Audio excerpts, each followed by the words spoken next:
Uno de los grandes privilegios que el Señor nos concede a los creyentes, obviamente, es unirnos a Cristo y a su pueblo en el momento de la conversión.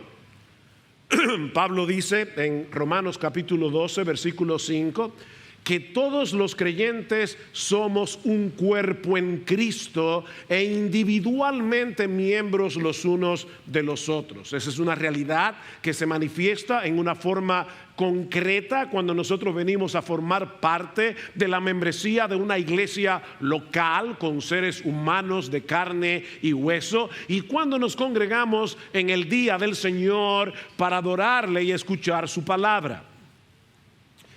Sin embargo, debemos reconocer con tristeza que no siempre estamos tan conscientes del privilegio que eso implica.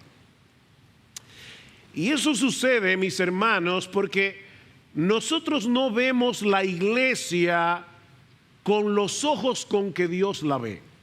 No vemos la iglesia como Dios la ve. De hecho, muchas personas que profesan ser cristianos perciben la iglesia no como una bendición, sino como un estorbo. Con Cristo hasta el fin del mundo, pero a su esposa no la soporto. Y lamentablemente otra vez, la experiencia que muchos cristianos han tenido en algunas iglesias confirman esos prejuicios, corroboran esos prejuicios. Pero, mis hermanos, nuestra perspectiva de la iglesia no debe ser determinada por nuestra experiencia, sino por lo que Dios nos ha revelado en su palabra. La iglesia se encuentra en el centro mismo del corazón de Dios, en el centro mismo de los planes redentores de Dios, como yo espero mostrar en esta mañana al iniciar esta serie en la primera carta de Pablo a los tesalonicenses. Esta es una carta que nos permite ver la iglesia a través del corazón del apóstol Pablo. Pero lo que es 1000 veces más importante, nos permite ver la iglesia a través del corazón de Dios. La iglesia es el Israel del nuevo pacto. La iglesia es la niña de los ojos de Dios. Saulo, Saulo, ¿por qué me persigues?, le dice el Señor a Pablo en su camino a Damasco. Pablo no estaba persiguiendo directamente a Jesús, pero perseguir a la iglesia, atacar a la iglesia, hacerle daño a la iglesia, es perseguir a Cristo mismo. Pablo, ¿por qué me persigues? Maridos, amad a vuestras mujeres. ¿Cómo? ¿Cuál es el patrón? Como Cristo amó a la iglesia y se entregó a sí mismo por ella. La iglesia es supremamente importante para Dios y debe serlo para nosotros. Y al estudiar primera a los tesalonicenses, nosotros veremos cómo se manifiesta eso en una forma concreta. Porque una cosa es que yo diga, sí, para mí la iglesia es importante, pero ¿qué significa eso? Al mismo tiempo, esta es una carta que alimenta nuestra esperanza y nos impulsa hacia la santidad al recordarnos la segunda venida de Cristo en cada capítulo de la carta. Primera a Tesalonicenses tiene 5 capítulos y yo espero que la mayoría de ustedes la leyeron completa antes de venir hoy aquí. Se lee en minutos. Y en cada uno de esos capítulos se menciona la segunda venida en gloria de nuestro Señor Jesucristo. Y al mismo tiempo Pablo nos muestra cómo nosotros debemos vivir aquí y ahora a la luz de esa realidad. Cristo viene en medio de un mundo hostil a nuestra fe. Esta es una carta en la que aprendemos lo que implica ser cristiano cuando todo a nuestro alrededor parece estar en contra de lo que creemos y de lo que practicamos como cristianos. Por eso alguien dijo una vez, hablando de la mediocridad en el cristianismo, que pocas cosas pueden ser mejores para tratar esta enfermedad que una dosis masiva de primera a los tesalonicenses tomadas diariamente. Y lo que nosotros vamos a estar haciendo en estos próximos meses es seguir esa prescripción médica. queremos una dosis masiva de primera a los tesalonicenses. Es con esa expectativa que nosotros iniciamos el estudio de esta carta en esta mañana. Pero antes de pasar a considerar su contenido, nosotros debemos darle un vistazo al establecimiento de esta iglesia en Tesalónica en la soberana voluntad de Dios. Y ustedes van a ver que al entender cómo se fundó esta iglesia, ya nosotros tenemos la mitad del camino recorrido para entender la carta. La ciudad de Tesalónica fue fundada por Casandro, uno de los generales de Alejandro el Grande, en el 315 antes de Cristo, y la llamó Tesaloniki en honor a su esposa. No todas las mujeres tienen, ¿verdad?, la oportunidad de que sus esposos les regalen una ciudad y le pongan su nombre. Yo no sé cómo era ese matrimonio, pero me llamó la atención. Tesaloniki era hija del rey Felipe II de Macedonia, hermana de Alejandro el Grande. Tesalónica se encontraba en un lugar muy estratégico, ya que era el mejor puerto natural de la región, y estaba ubicada sobre la vía Ignacia, una de las carreteras más importantes construida por los romanos, con una longitud de 1120 kilómetros. De manera que Tesalónica era de fácil acceso, tanto por mar como por tierra. En el 46, antes de Cristo, durante la dominación romana, Tesalónica vino a ser la capital de toda Macedonia, con una población de 200,000 habitantes. Tesalónica era el Nueva York de Macedonia. Era una típica ciudad portuaria, con una intensa actividad comercial, lo que atrajo a muchos judíos, una confusa mezcla de religiones y una rampante inmoralidad. Los romanos también le habían concedido autonomía política, y vamos a ver cómo eso impacta a la historia que vamos a ver en esta mañana. Autonomía política para lidiar con los asuntos relacionados con el gobierno de la ciudad. Ahora, lo más importante que nosotros podemos decir acerca de Tesalónica es que Dios había decretado fundar allí una iglesia. Eso es lo más importante. Hace unos años, Gloria y yo estuvimos en un sitio muy hermoso de Argentina, precioso, uno de los lugares que yo pudiera pensar, esto es lo que más se parece al paraíso aquí en la tierra, que yo haya visto. Pero ese domingo adoramos en una iglesita de madera, bien pobre, con unas 15 personas, y yo le decía a Gloria, ¿sabes qué? Este lugar es el más hermoso que nosotros hemos visto aquí,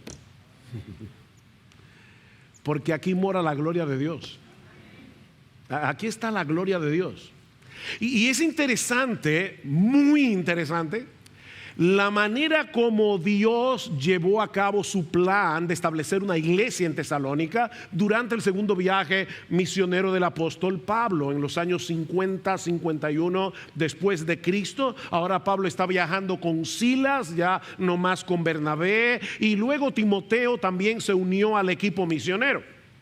Y tal parece que Pablo tenía en mente seguir estableciendo iglesias en Asia Menor, lo que hoy es Turquía, pero Dios tenía otra agenda. Dice en Hechos capítulo 16, versículo 6, que pasaron por la región de Frigia y Galacia, escuchen esto, habiendo sido impedidos por el Espíritu Santo de hablar la palabra en Asia.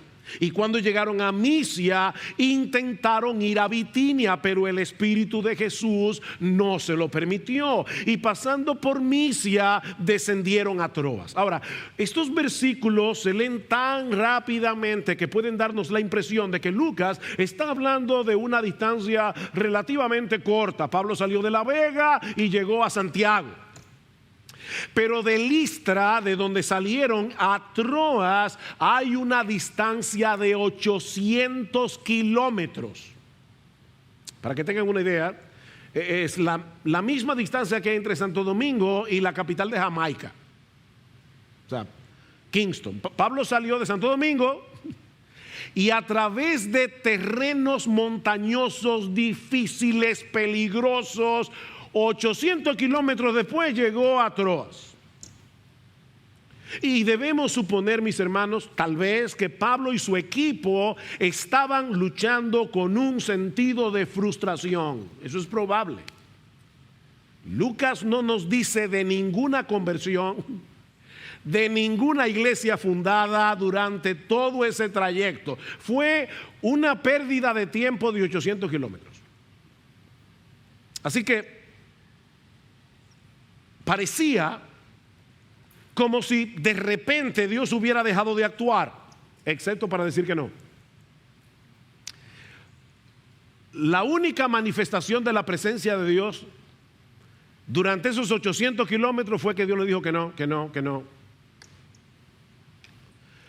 ¿Predicamos la palabra en Asia? No. Entonces, ¿vamos a Bitinia? No. Hermanos, eso, de verdad, por favor, pónganse, no puedo decir en los pantalones, pero en las sandalias de Pablo. Estos hombres querían hacer la obra misionera, no estaban andando en desobediencia. Estaban empeñados en dar a conocer el evangelio, pero se encontraban con un obstáculo tras otro y no podían entender qué era lo que Dios quería que hicieran. Y la verdad es que muchas veces los creyentes tenemos esa misma impresión de que hemos estado recorriendo un largo camino en el que no ha pasado nada. Vemos nuestra vida y decimos, no está pasando nada, excepto que Dios nos está diciendo que no. Pero mis hermanos, el hecho de que no seamos capaces de percibir la obra de Dios no quiere decir que Él no está obrando. Lo que eso quiere decir es que nosotros no somos capaces de percibirlo. Esos obstáculos de parte de Dios tenían un propósito. Pablo no podía detenerse a predicar el evangelio en Asia, por más bueno que eso fuera, porque Dios tenía otra agenda. Y mis hermanos, déjenme decirles algo: la agenda de Dios siempre, siempre, invariablemente es mejor que la tuya y que la mía. Y generalmente no coincide con la nuestra, pero es mejor. ¿Cuál era la agenda de Dios?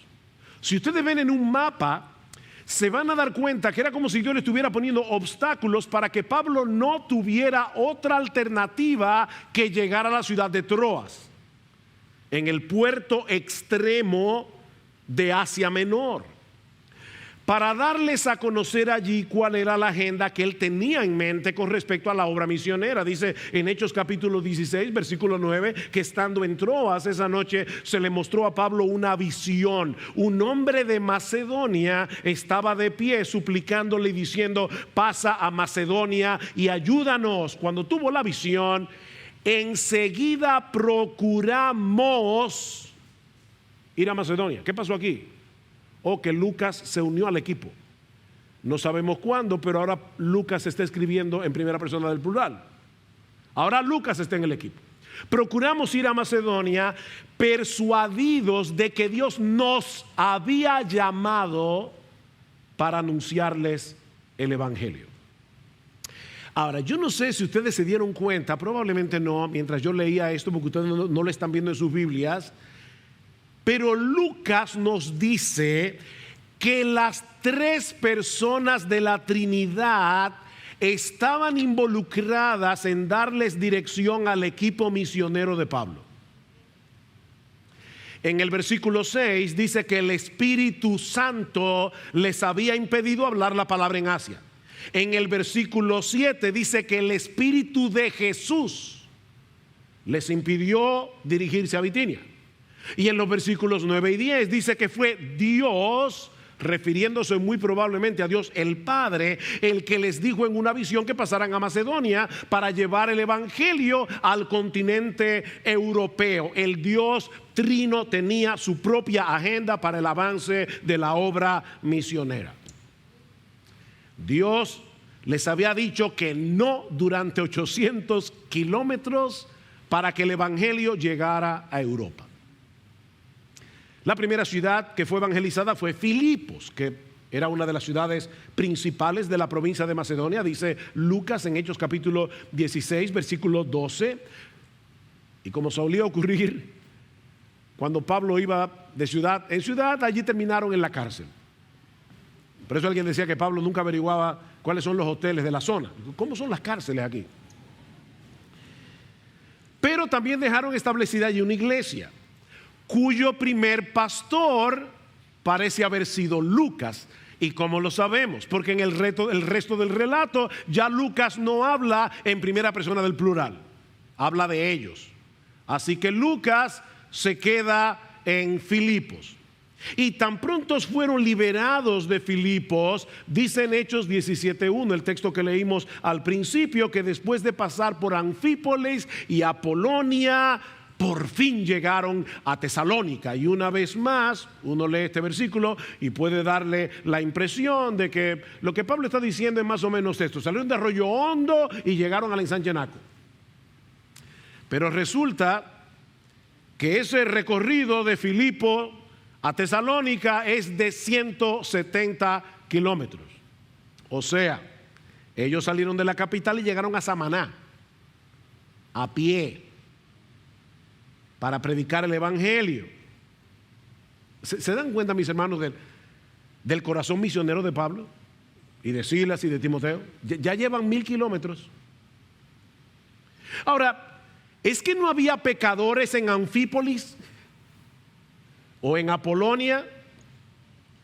Por supuesto que había pecadores allí, pero el Dios soberano estaba moviendo a Pablo y a su equipo para que llevaran el evangelio a la ciudad de Tesalónica. ¿Y saben por qué? Porque eso era lo que Dios había decretado desde antes de la fundación del mundo. Escuchen lo que dice Pablo cuando le escribe su primera carta en el capítulo 1. Dice: porque conocemos, hermanos amados de Dios, vuestra elección, pues nuestro evangelio no llegó a vosotros en palabras solamente, sino también en poder, en el Espíritu Santo y en plena certidumbre. Dios los amó, dice Pablo, Dios los eligió para salvación, y fue por eso que nuestro evangelio fue tan eficaz, vino con poder. Fue por causa de ese amor electivo, de ese amor soberano de Dios, que el Espíritu Santo aplicó con poder la palabra predicada en sus corazones. Y en la segunda carta Pablo les dice: pero nosotros siempre tenemos que dar gracias a Dios por vosotros, hermanos amados por el Señor, porque Dios os ha escogido desde el principio para salvación, mediante la santificación del Espíritu y la fe en la verdad. He aquí la explicación teológica de por qué Pablo le había dicho no, no, no, no, no, hasta llevarlo a Tesalónica. Desde que Pablo y Silas salieron de Listra, llevando consigo a Timoteo, Dios había estado moviendo las cosas por medio de su providencia para que el evangelio llegara a Tesalónica. Y ¿saben qué, mis hermanos? Y esto de verdad que me rompe la cabeza y llena de gozo mi corazón. Nosotros podemos decir lo mismo de cualquier iglesia verdadera en todo el mundo. La iglesia, mis hermanos, se encuentra en el centro de los decretos de Dios, y toda la historia se mueve en función de la iglesia. El problema es que muchas veces nosotros estudiamos la historia con ojos seculares y perdemos de vista lo que Dios está haciendo en el mundo para el avance de su reino. Pensemos por un momento en nuestra propia historia como nación. Son muchos los elementos que se conjugaron para que hoy exista la República Dominicana. Piensen en la llegada de los españoles, la España boba, la independencia, los trinitarios, todos esos elementos que tú y yo estudiamos en la escuela. Y finalmente nace la República Dominicana. Y aunque la Iglesia Católica hizo lo posible y lo imposible para mantener el monopolio religioso en la Hispaniola, en esta isla, incluyendo la quema de 300 ejemplares de la Reina Valera en el 1600, la Reina Valera se imprimió, se publicó por primera vez en 1564, y unos pocos años más tarde 300 ejemplares llegaron a la República Dominicana, bueno, a la Española, no era la República Dominicana, era la colonia. 300 ejemplares de la Reina Valera acabada de publicar fueron quemadas en la plaza pública de Santo Domingo. Pero ¿saben qué? Ni aún así pudieron impedir que el evangelio llegara a esta isla. No lo pudieron impedir. Dios movió los hilos de la historia para que este país existiera y para que el evangelio llegara a nosotros y para que miles y miles reconocieran a Jesús como Rey y Señor de sus vidas, de modo que muchas iglesias locales fueran establecidas en la República Dominicana, y ahí está Iglesia Bíblica del Señor Jesucristo. ¡Wow! Déjame hacerte una pregunta. ¿Alguna vez tú has pensado en tu iglesia de esa manera?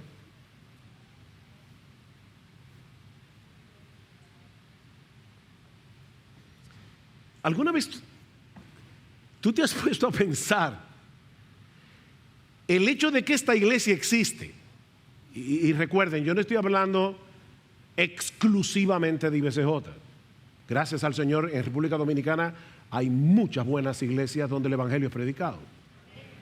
Estoy tomando esta iglesia como un ejemplo. ¿Alguna vez tú has pensado en el hecho de que esta iglesia existe?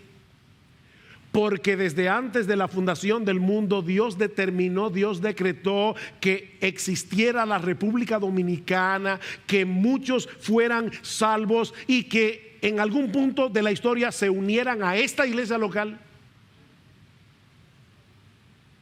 Lo mismo que a muchas otras iglesias donde el evangelio es predicado.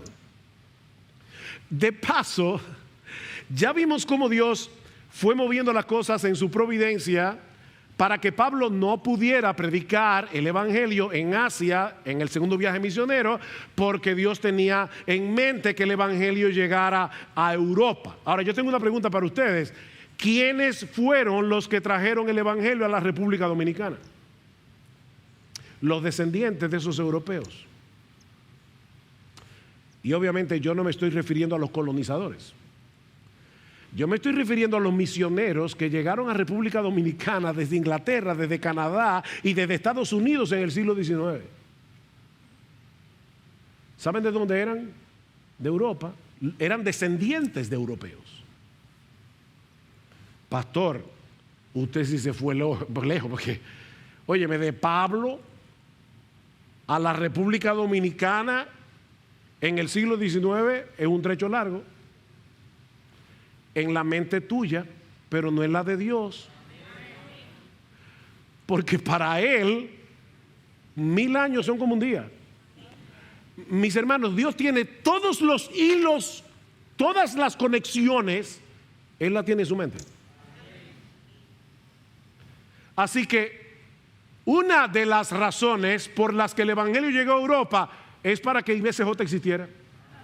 Ay, pastor, ahora sí se fue. No, yo no me estoy yendo lejos, hermano. Simplemente estoy tratando de ver lo que Dios está haciendo en su providencia. Porque nada se escapa a su gobierno soberano. Y obviamente para que la IBI, la IVO, y Fundamento Bíblico, la Iglesia Reformada de Santiago, y si sigo, no acabo, existieran. Cada iglesia local tiene su historia, mis hermanos, y todos los elementos envueltos en esa historia fueron gobernados por Dios conforme a sus decretos soberanos. Si tuviéramos eso en mente, yo creo que veríamos la iglesia con otros ojos. Eso fue lo que sucedió en la ciudad de Tesalónica durante el primer siglo. Lo mismo que ha estado sucediendo a través de la historia conforme a la agenda de Dios para el avance de su reino en el mundo. Pablo predicó el evangelio, dice a partir del versículo 2, y el impacto fue sorprendente. Hechos capítulo 17, versículo 2. Y Pablo, según su costumbre, fue a ellos y por 3 días de reposo discutió con ellos, dialogó con ellos, debatió con ellos, razonó con ellos basándose en las escrituras, explicando. Es la misma palabra que aparece en Lucas capítulo 24 versículo 27, cuando dice que Cristo les abrió el entendimiento para que comprendieran las escrituras, para que comprendieran todo lo que se decía de él en los libros de Moisés, en los profetas y en los salmos. Dice, explicando y presentando evidencia de que era necesario que el Cristo padeciera y resucitara de entre los muertos, y diciendo, este Jesús a quien yo os anuncio es el Cristo, este Jesús es el Mesías, el que murió en la cruz, es el descendiente de David, prometido que habría de sentarse en su trono para siempre. Ese fue el evangelio que Pablo predicó en Tesalónica. O sea, Pablo no se paró en el centro comercial y comenzó a decir a todo el que pasaba por ahí, Dios te ama, Dios te ama, Dios te ama. Eso no es evangelizar, es explicar, es razonar, es ver en la escritura qué fue lo que pasó allí, cuál es el significado de la muerte de Cristo en la cruz. Él también resucitó, Él ascendió a los cielos, está sentado a la diestra de Dios, Él es Rey de reyes, Él es Señor de señores.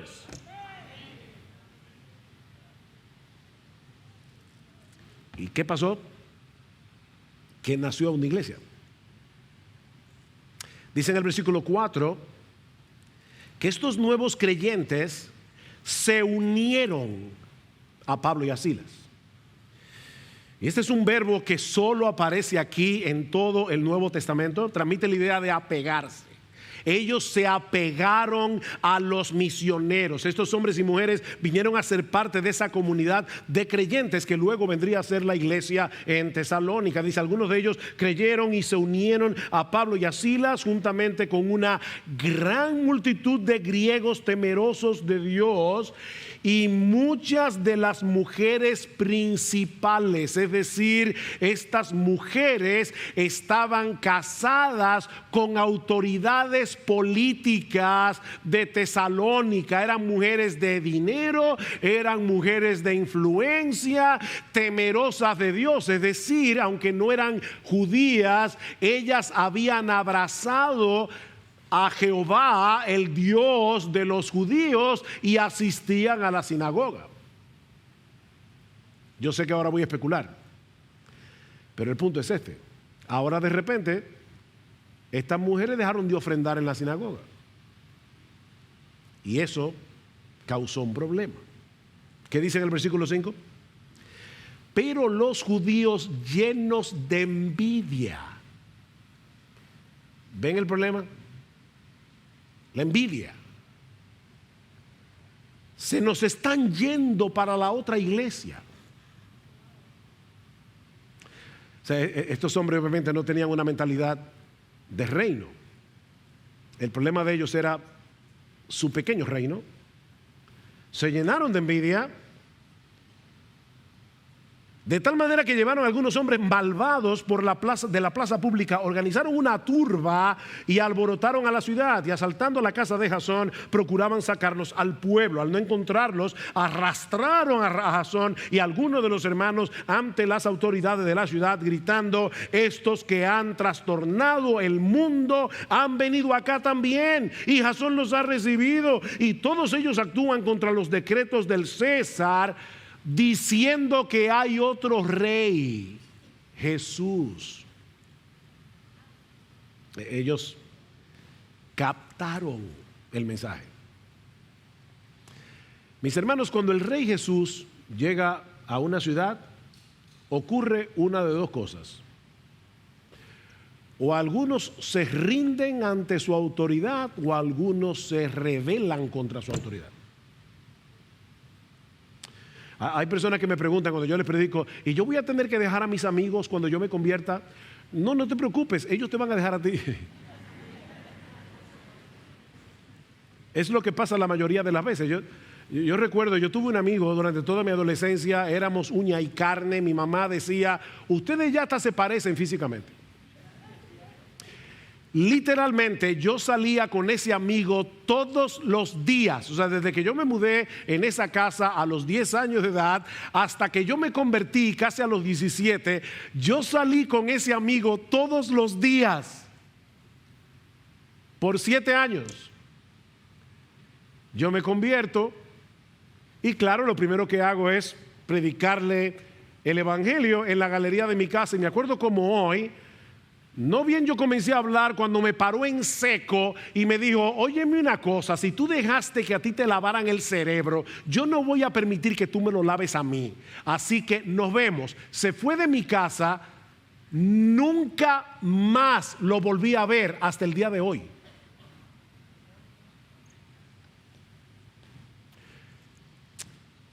El Rey Jesús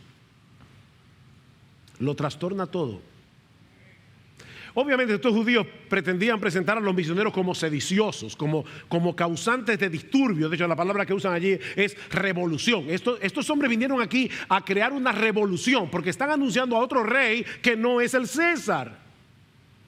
Pero lo cierto es, mis hermanos, que el Rey Jesús no deja las cosas como las encuentra.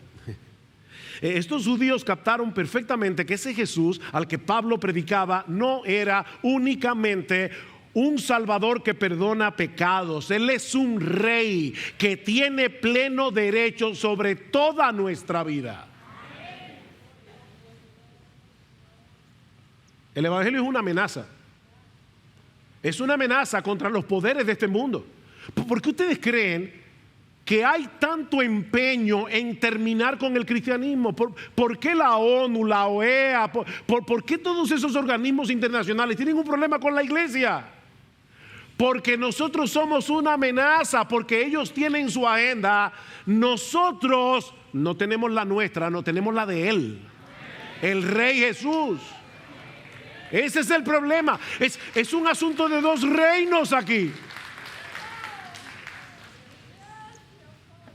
Convertirse a Cristo, mi amigo, óyeme bien, convertirse a Cristo es mucho, mucho, mucho más que aceptarlo como Salvador. Es una entrega voluntaria de todo lo que somos. Es rendirnos ante Él, ante su autoridad como Rey de reyes, como Señor de señores, para hacer su voluntad y no la nuestra. Eso es convertirse. Mira, mi amigo, si Cristo no es tu Rey, tampoco es tu Salvador. Es así de simple. Si Él no es tu Rey, no es tu Salvador, porque no se puede tener una cosa sin la otra. Obviamente eso no quiere decir que los creyentes viven una vida de perfecta obediencia, porque eso no será posible mientras el pecado more en nosotros. Pero sí quiere decir que el creyente desea hacer su voluntad. Eso sí quiere decir que el creyente lucha contra su pecado para hacer su voluntad. Eso quiere decir que cuando el creyente peca, le duele su pecado, le avergüenza su pecado y vuelve otra vez en arrepentimiento. Por eso es que Lutero decía, la vida cristiana es una vida de arrepentimiento y fe. Eso no pasa una sola vez. Cuando tú te convertiste, no, mi hermano. Eso es una vida de arrepentimiento, es una vida de fe. Estos hombres y mujeres en Tesalónica se convirtieron, dice Pablo, 1 Tesalonicenses 1:9, se convirtieron, se volvieron de los ídolos a Dios para servir al Dios vivo y verdadero. Esa es la definición de lo que es una conversión. Se volvieron. Sus vidas fueron transformadas. Pero como nosotros vivimos en un mundo donde a lo malo le llaman bueno y a lo bueno le llaman malo, estos judíos de Tesalónica no podían aceptar tranquilamente que el Rey Jesús haya producido ese cambio en la vida de tantas personas y levantaron esta turba, versículo 8, y alborotaron a la multitud y a las autoridades de la ciudad que oían esto, pero después de recibir una fianza de Jasón y de los otros, los soltaron. No sabemos cuánto tiempo duró el ministerio de Pablo en la ciudad de Tesalónica. Algunos sugieren que Pablo solo estuvo allí 3 semanas, porque dice en el versículo 2 que Pablo, según su costumbre, fue a ellos y por 3 días de reposo, es decir, por 3 sábados discutió con ellos en la sinagoga, porque ese era el día en que se reunían los judíos. Pero allí no dice que Pablo se pasó 3 semanas en Tesalónica, dice que él fue por 3 sábados consecutivos a la sinagoga mientras lo dejaban entrar, porque parece que después ya no lo dejaron. Ahora, es muy probable que Pablo se pasara un poquito más de tiempo en la ciudad, porque dice en la segunda carta que Pablo llegó a trabajar haciendo tiendas de campaña. Dice en Filipenses que cuando él estaba en Tesalónica, los filipenses en 2 ocasiones por lo menos le mandaron una ofrenda. O sea que aparentemente el tiempo de Pablo en la ciudad fue un poco más extenso, pero lo cierto es, hermanos, que fueron muy pocas semanas. Un ministerio sumamente breve. Así que Pablo y su equipo se vieron obligados a salir de Tesalónica, dejando atrás una iglesia de recién convertidos en medio de mucha hostilidad. De Tesalónica llegaron a Berea. ¿Y qué hicieron los misioneros? Dijeron, bueno, mira, esto se está poniendo difícil. Vamos a tomar un tiempo para orar. No, volvieron a la sinagoga en Berea, predicaron el evangelio, y los judíos de Tesalónica enviaron otra turba a Berea también. Y Pablo tiene que salir de Bereas hacia Atenas, y cuando llega a Atenas, ¿qué hace? Ir al Areópago a predicar el evangelio. Mis hermanos, déjenme decirles algo. Predicar el evangelio es más importante que nuestra vida. Es tan sencillo como eso. No es decir ahora qué corazón tenía Pablo. Sí, verdad que tenía un corazón misionero impresionante, pero ¿sabe qué es lo que Pablo tenía? Un entendimiento muy claro de quién era Jesús, un entendimiento muy claro de lo que va a pasar con las personas que no se arrepienten de sus pecados y se rinden ante Jesús y lo aceptan como su rey. Y eso lo impulsaba a predicar, a predicar, a predicar. No importa lo que tuviera que sufrir por eso. Pablo llega a Atenas, luego a Corinto, y estando en Corinto ya no puede soportarlo más, porque el corazón de Pablo estaba atado a los hermanos de Tesalónica. Pablo se preguntaba, ¿qué habrá pasado con estos hermanos? Vayan conmigo a la carta primera a los tesalonicenses. Noten lo que Pablo les dice en el capítulo 2. Versículo 18, ya que queríamos ir a vosotros, al menos yo, Pablo, más de una vez, pero Satanás nos lo ha impedido. Pablo quería él mismo llegar a Tesalónica. Capítulo 3, por lo cual no pudiendo soportarlo más. ¿Ustedes están escuchando este lenguaje? El amor de Pablo por sus hermanos. No pudiendo soportarlo más, pensamos que era mejor quedarnos solos en Atenas, y enviamos a Timoteo, nuestro hermano y colaborador de Dios en el evangelio de Cristo, para fortaleceros y alentaros respecto a vuestra fe. Y cuando Timoteo regresa de Tesalónica a Corinto, le da un reporte a Pablo sumamente alentador. Dice: Pablo, estos hermanos están firmes en la fe, estos hermanos no han claudicado, pero hay algunos problemas. Hay algunos problemas. Por un lado, algunos incrédulos te están difamando, Pablo. Están diciendo que tú eres un oportunista que se quiere aprovechar del dinero de estos hermanos. Por eso es que Pablo en el capítulo 2, en el versículo 5 dice: yo no fui por lucro a ustedes. Él está defendiendo su ministerio. Y por otro lado, la persecución contra los creyentes había arreciado. Timoteo también le dice que algunos hermanos estaban confusos con respecto a la segunda venida de Cristo. Se preguntaban: ¿y qué va a pasar si Cristo viene con aquellos que ya murieron? Ellos no van a participar de este evento, y Pablo tiene que corregir este problema. Otros estaban tan seguros de la venida de Cristo que dejaron de trabajar. Pues si ya Cristo viene, ¿para qué empeñarnos en esto, en estos afanes del mundo? Y Pablo les dice: el que no quiere trabajar, que tampoco coma. Y en medio de todo esto, el ambiente de inmoralidad que rodeaba a estos hermanos continuaba siendo un peligro. creyentes que recién habían abandonado el paganismo.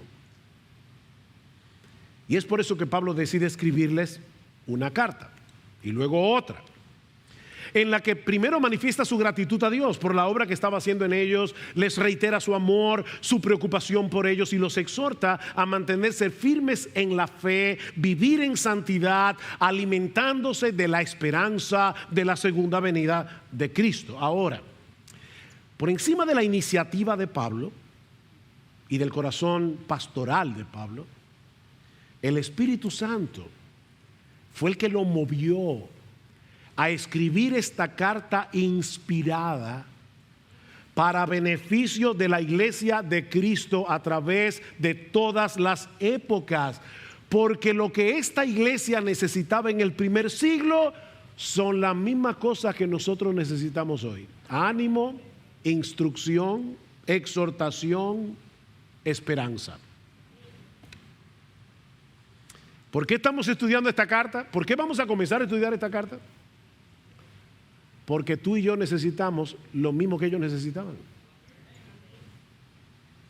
El mismo Dios que había estado moviendo las cosas para que Pablo y su equipo misionero llevaran el evangelio a Tesalónica es el que le había dado ese corazón a Pablo para amar entrañablemente a esta iglesia, preocuparse por ella y escribirle esta carta. Dios está interesado en el fortalecimiento de su iglesia.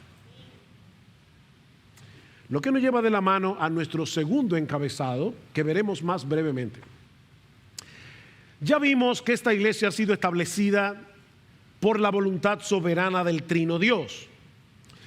Pero vemos también al inicio de la primera carta de Pablo, yo les pido que vayan ahora a primera a los tesalonicenses, que lo que hace que una iglesia sea una iglesia y pueda crecer, madurar, es la relación vital que esa iglesia tiene con el Dios Trino.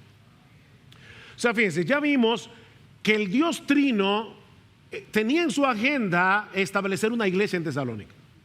Lo que estamos diciendo ahora es que esta iglesia que había nacido en Tesalónica estaba enraizada en el Dios Trino. Vean lo que dice Primera Tesalonicenses 1:1. Pablo, Silvano, que es Silas, es el diminutivo, Pablo, Silvano y Timoteo, a la iglesia de los tesalonicenses en Dios Padre y en el Señor Jesucristo. Gracia a vosotros y paz. Obviamente, no tenemos todo el tiempo que necesitamos para considerar ampliamente cada elemento de esta salutación. Así que por ahora, ya luego veremos un poquito más, pero por ahora solo quiero concentrarme en la forma como Pablo describe a los destinatarios de esta carta. A la iglesia de los tesalonicenses, en Dios Padre y en el Señor Jesucristo. Estos hermanos eran más que un grupo de creyentes que se reunían de vez en cuando para estudiar la Biblia, para cantar alabanzas. Ellos eran una iglesia, ¿ven? Y esta palabra significa una asamblea que ha sido debidamente convocada con un propósito. Ustedes recuerdan que yo les había dicho que los romanos habían conferido cierto grado de autonomía política a la ciudad de Tesalónica. O sea, ellos estaban acostumbrados a reunirse en asambleas para deliberar los asuntos de la ciudad, y la palabra que se usaba para designar esas reuniones era eclesía, la misma palabra que Pablo está usando aquí y que se traduce como iglesia. Eclesía, asamblea. Pero esta asamblea, esta eclesía de la que habla Pablo, es muy diferente porque es el mismo Dios el que la ha convocado. De paso, mis hermanos, cuando tú faltes a esta reunión, hay razones de peso para faltar a la iglesia el domingo. Pero nunca olvides esto. Esta es una asamblea que ha sido convocada por Dios. Y Él se hace presente en medio nuestro en esa convocación. Así que Hay razones de peso para no venir el domingo a la iglesia. La hay, o las hay. Solo asegúrate que sea una razón que el Dios que convocó esta asamblea la acepte como buena y válida. Porque es Dios el que nos ha convocado. Y Él está aquí. Él está aquí. Esto es serio. Así que esta asamblea es diferente, primero porque es Dios el que la ha convocado para estar en una íntima y vital comunión con Él. Esta iglesia, dice Pablo, se encuentra en Dios Padre y en el Señor Jesucristo. Es como un árbol plantado en el Dios Trino. La iglesia es un árbol plantado en el Dios Trino.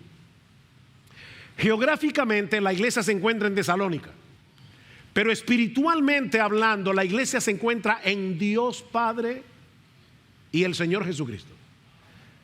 Y de paso es interesante notar que hay un solo en el original griego, dice en Dios Padre y el Señor Jesucristo, mostrando la unidad entre el Padre y el Hijo. Podemos traducir esta frase en conexión con Dios Padre y el Señor Jesucristo, o en el ámbito, en el reino, en el terreno de Dios Padre y el Señor Jesucristo. La iglesia le pertenece a Dios y encuentra su vida en Dios. Eso es lo que hace que una iglesia sea una iglesia. ¿Dónde se encuentran los cristianos? Bueno, pastor, en Santo Domingo, en China, no. Espiritualmente, en Cristo. Cada cristiano está unido a Cristo por la fe, ¿no es así? Somos cristianos porque estamos en Cristo, unidos a Cristo por la fe. Y por esa razón, Pablo dice en Colosenses capítulo 3, versículo 3, que nuestra vida está escondida con Cristo en Dios. ¿Tú oíste eso? Nuestra vida está escondida con Cristo en Dios. Y como todos los creyentes estamos con Cristo en Dios, la iglesia es la iglesia que está en Dios Padre y el Señor Jesucristo. ¿Ven cuál es el punto? Un poco más adelante Pablo hace mención del Espíritu Santo, porque dice en el versículo 4: sabiendo, hermanos amados de Dios, su elección de vosotros, pues nuestro evangelio no vino a vosotros solamente en palabras, sino también en poder y en el Espíritu Santo. Y luego dice en el versículo 6: y vosotros vinisteis a ser imitadores de nosotros y del Señor, habiendo recibido la palabra en medio de mucha tribulación, con gozo del Espíritu Santo. Fue por la obra del Espíritu Santo que ellos se volvieron de los ídolos a Dios para servir al Dios vivo y verdadero. Y era por la obra de ese mismo Espíritu que ellos podían experimentar gozo en medio de la aflicción. El Espíritu Santo estaba haciendo eso. De manera que el Dios Trino que estuvo involucrado en el establecimiento de esta iglesia, como hemos visto ya, es el que los ha tomado para sí, para que la vida de ellos estuviera escondida en Él. La iglesia es iglesia porque se encuentra en Dios. La iglesia vive en Dios, está centrada en Dios. ¿Y eso qué significa en la práctica? Pastor, aterríceme eso.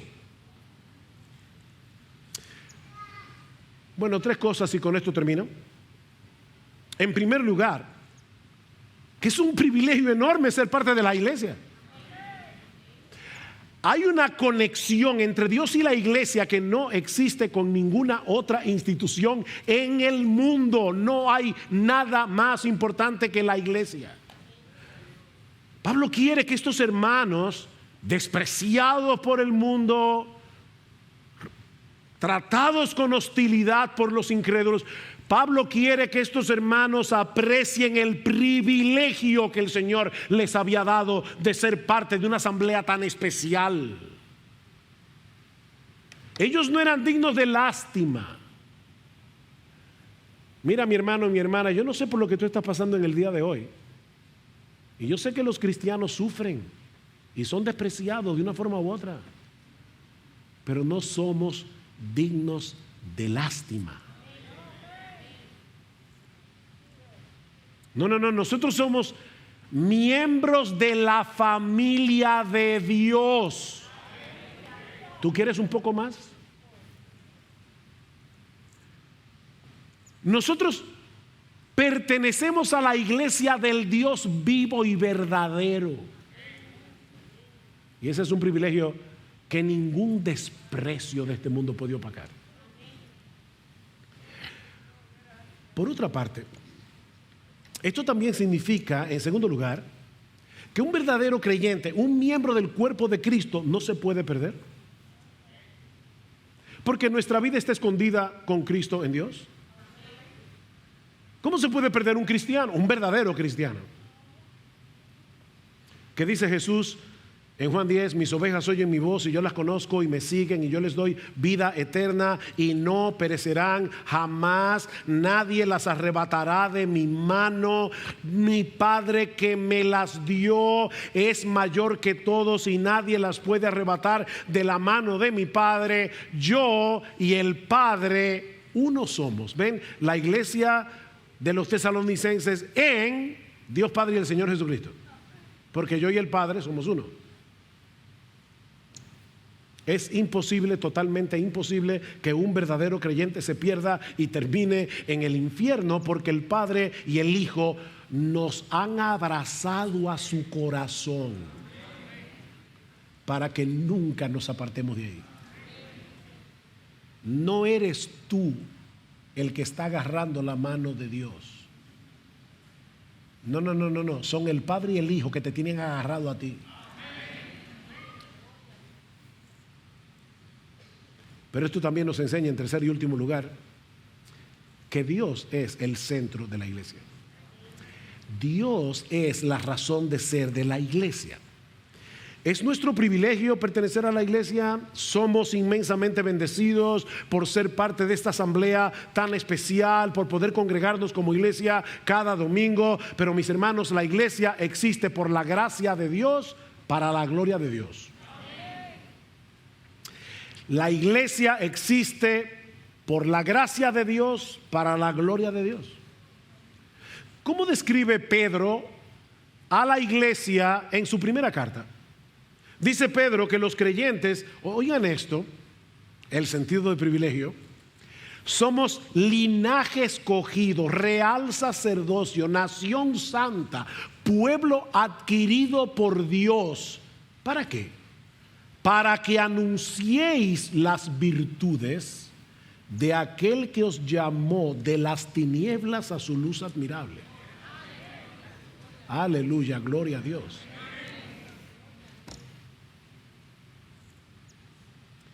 Miren, mantengamos al Dios en el centro de la vida y ministerio de esta iglesia por medio de la centralidad de la palabra, por medio de la centralidad de la adoración, por medio de la centralidad del evangelismo. Nosotros evangelizamos porque hay personas allá afuera que no conocen a Dios, y como no conocen a Dios no pueden adorar a Dios, y Dios está buscando adoradores que le adoren en espíritu y en verdad.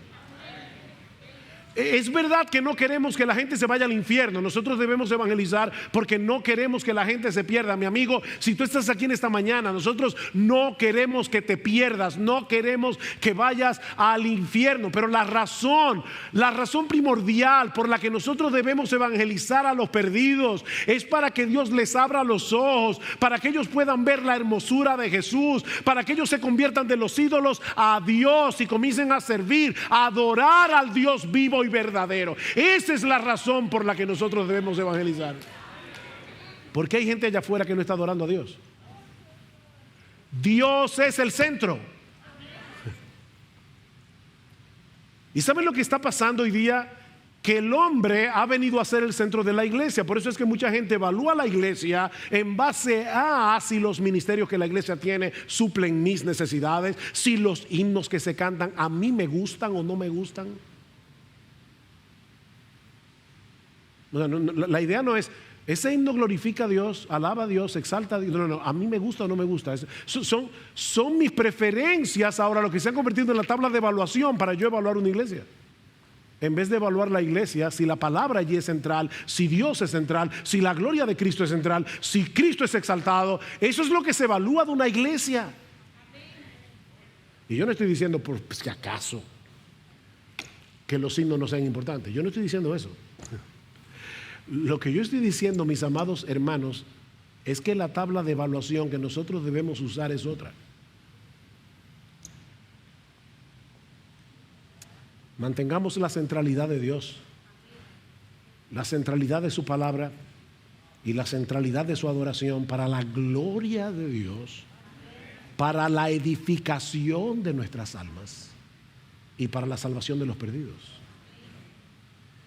Que el Señor nos ayude en la medida en que estudiamos esta carta que apenas tocamos en el día de hoy, a crecer en nuestro aprecio por la iglesia, a la vez que aprendemos lo que implica ser iglesia en medio de un mundo hostil en el que nosotros debemos resplandecer como un faro de luz en un lugar oscuro.